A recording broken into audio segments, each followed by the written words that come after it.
All right, let's just paint the picture here. You have Jacob. He's fleeing for his life, totally alone out in the wilderness. The sun has dipped below the horizon, the world goes silent. He lays his head down on a stone, his body just resting on the cold, hard earth. But then, as he falls asleep, the whole sky above him, this vast star-dusted canvas, it just lights up. His inner vision awakens, and it's like reality itself starts to peel back, layer by layer, showing him the very architecture of the cosmos. See, this isn't just a guy sleeping. This is a soul at a massive crossroads, about to get the blueprint for the destiny of an entire people. And he dreamed, and behold, a ladder set up on the earth, and the top of it reached to heaven. I mean, the scale of this thing is just epic. It's cosmic. This is the superhighway connecting our world with the spiritual realms. And you've got angels, the actual forces that govern reality going up and down this thing. It's a promise, a covenant that is going to shape all of history. This is the foundational vision of the Jewish people. But, and this is a huge but, it leads to a really profound question that the Zohar, the foundational text of all of Kabbalah, forces us to ask. For a vision this big, this world-defining, why was it just a dream? I mean, why that specific medium, right? Why not a direct, face-to-face, wide-awake kind of vision, like the one his grandfather Abraham got? The Zohar jumps on this immediately. It poses the question almost with a sense of disbelief. Like, really? A dream? And you have to understand, this is not some minor literary detail. This is the central clue. For the Kabbalists, the channel of the prophecy tells you absolutely everything you need to know about the spiritual state of the prophet. The medium? Well, the medium is the message. So yeah, for the Zohar, this is a critical clue. It's like a spiritual diagnostic of exactly where Jacob is at this precise moment in his journey. The fact that the vision was veiled inside a dream, well, that reveals a fundamental principle about consciousness itself. The quality of our perception, what we can see, is directly tied to the state of our own inner spiritual structure. So let's dig into the clues the Zohar uncovers in Jacob's life. And what's great is the Zohar doesn't leave us hanging. It points to two very specific biographical details that are way more than just life events. You gotta see these as variables in a cosmic equation. They are the keys that unlock this whole mystery of why this had to be a dream.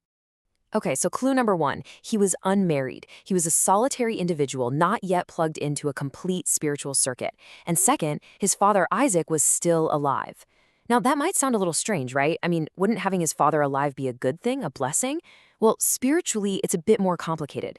It means Jacob was still operating under the immense shadow, the incredibly powerful spiritual field of a higher authority. These two conditions, right here, according to the Zohar, are the very definition of Jacob's state of spiritual incompleteness at this moment. So, to really get what this incompleteness means, we need to think about it not just psychologically, but systemically. Think of Jacob's soul at this moment. It's like this incredibly powerful computer, but it's running in a kind of limited access mode, a preview mode, if you will. You see, in Kabbalah, a complete, fully integrated human being is viewed as a balanced spiritual system. They call this a partsuk, and you can kind of think of it as a divine persona, a structure that's capable of perfectly receiving and transmitting divine energy. So this idea of incompleteness, it's not a moral failing or anything like that. It's a structural state. It just means that key components of the spiritual architecture aren't in place yet, and that directly limits the bandwidth and the clarity of perception. Basically, you can only perceive the level of reality that matches your own internal state. So what does this preview mode actually look like? Well, it means Jacob could access the deep code, the fundamental architecture of reality. I mean, he could see the ladder, right? But he couldn't interface with it directly. The information had to be filtered through this mediated, veiled, symbolic interface. It had to be a dream. It was like getting a JPEG of reality, not the fully interactive 3D model. So let's really break down the mechanics here, the cosmic architecture behind all this. What is the actual technical difference between a dream and a vision in this system? Because it's not just about being asleep or awake. We are talking about two fundamentally different channels of data transmission coming from two completely different levels of reality. Okay, let's start with the dream, or shalom in Hebrew. The Zohar describes this as the sixth degree from prophecy. Think of it as a lower, much more filtered channel. It's a transmission that has to pass through all these different layers and angelic intermediaries. And because it's so filtered, it comes out full of symbols and it needs to be interpreted. But a vision, a mareh, that's direct perception. The mystics compare it to looking into a perfectly clear mirror. They call it an asplicaria, where the image is just flawless and you don't need to interpret it, you just know. And here's the kicker. The state of the prophet determines the channel. An incomplete state gets a dream. A complete, fully integrated state gets a direct vision. Simple as that. Now, what's absolutely fascinating is how these roles in the story map directly onto the Sephiroth, the very building blocks of reality. So Jacob himself embodies Tiferet, which is all about harmony and beauty. He's the central pillar. His marriage, well, that signifies a union with Malchut, or kingdom, the divine presence that actually makes energy manifest in our world. And his father, Isaac, embodies this powerful constraining force of Gevurah, which means severity or judgment. So Jacob, as Tiferet, is the core of the emotional world. He's the sun, right? But on his own, he's just this column of potential. To become a complete functional system, what's called a partsuf named Zir Unpin, he has to unite with his counterpart, Malchut, which is embodied by his wives, Rachel and Leah. This union creates a complete circuit, and that allows the divine flow to manifest fully in the world. So until he is married, he is structurally incomplete. He's pure potential without the actualization. And then you've got the presence of Isaac. Isaac embodies Gevurah. That's raw spiritual power, judgment. And as long as he's alive, his spiritual field is just dominant. Think of it like a massive planet, and its gravitational pull affects everything orbiting it. Jacob, as Tiferet, is still operating within his father's powerful domain. So this overwhelming presence of Gevurah acts as a kind of spiritual constrictor, forcing the divine flow to take a more concealed, indirect path. The direct light is just too intense, so it has to be veiled by the very nature of Gevurah. This is why the colors of a dream are muted and shadowy. They are literally being filtered through the constricting aspect of this force. I know this can all feel really abstract, so to make it more tangible, let's use two powerful modern analogies that the sources kind of hint at. We've got one for the gamers out there and one for the engineers. Okay, for anyone with a gaming mindset, this makes it crystal clear. Jacob is a character starting his journey, level 1. The dream of the ladder, that's a crucial cutscene. It reveals the entire map, the main plot, the ultimate goal. But here's the thing, it's non-interactive. He can watch it, but he can't play in that reality just yet. To unlock the higher levels and get access to that fully rendered, interactive world of direct prophecy, he has to complete the main quests, get married, have kids, and become the patriarch of a nation. And for those of you who think more in systems, this is the cosmic engineering version. Jacob's soul system is operating in a sandbox. He's got read-only access. He can run queries and get back reports. That's the dream.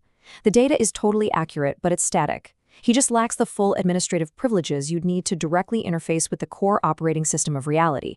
To get those admin rights, he needs to integrate all his components. His Tiferet must connect with Malchut and step out from under the shadow of that higher-level system, Gevurah. So here's the million-dollar question. Does the text itself actually support this theory? I mean, if this model is correct, we should be able to see a change in Jacob's prophetic access as his life goes on and his spiritual structure becomes more complete. Does he ever get an upgrade? Let's just look at the timeline. In Beersheba, when he's fleeing, he's unmarried, he's alone, and Isaac is still alive. What does he get? A chalom, a dream. Then he goes to Haran.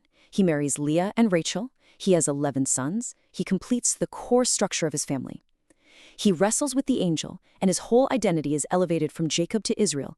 And then, upon his return to the land as a complete man, the very channel of his perception changes dramatically. The Torah itself gives us the proof. In Genesis 35, after he's come back as a complete patriarch, the text says, Vayireh Elohim el Yaakov, and God appeared to Jacob. The word here is Vayireh. It comes from the root for vision, not dream. The language itself confirms the upgrade. The channel has officially changed. The Zohar just hammers this point home, saying that now that he's complete, it's no longer a dream, but a different, higher level of perception. And it doesn't even stop there. Later in his life, in Genesis 46, when God speaks to him before he goes down to Egypt, the text uses the term B'mar'ot halayla, in visions of the night. Again, the Torah is unbelievably precise. The term it uses, mar'ot, shares the exact same root as mar'eh, the word for a direct vision. It's a clear, deliberate, linguistic signal, and it confirms the Zohar's entire principle. As Jacob's spiritual structure became more complete, his perception of reality became more direct and unclouded. So this is a really fascinating deep dive into an ancient text, right? But why does this model of consciousness, this whole map of spiritual development, matter to us thousands of years later. Because the story of Jacob isn't just about him, it's a universal blueprint. What it's teaching us is that our own clarity, our own ability to perceive the deeper truths in our lives, isn't random. It's directly tied to our own state of completeness, our relationships, our commitments, the integrity of our actions, our ability to integrate all the different parts of ourselves. These aren't just details of our lives. They are the very components that build our capacity for real insight and vision. A fragmented life leads to a fragmented, dreamlike perception. An integrated life, that leads to clarity. And so that really leaves us with a question to take away. Jacob had to get married and build his family to upgrade his vision. So what are the quests in our own lives? What parts of ourselves are just waiting to be integrated? What relationships need to be built or healed? What commitments are waiting to be fulfilled that, once they're completed, might just unlock a clearer, more direct vision of our own path forward? Thank you for joining us for this complete journey through the Pardes. We hope these ancient truths help you and your family improve your own dimensions this week.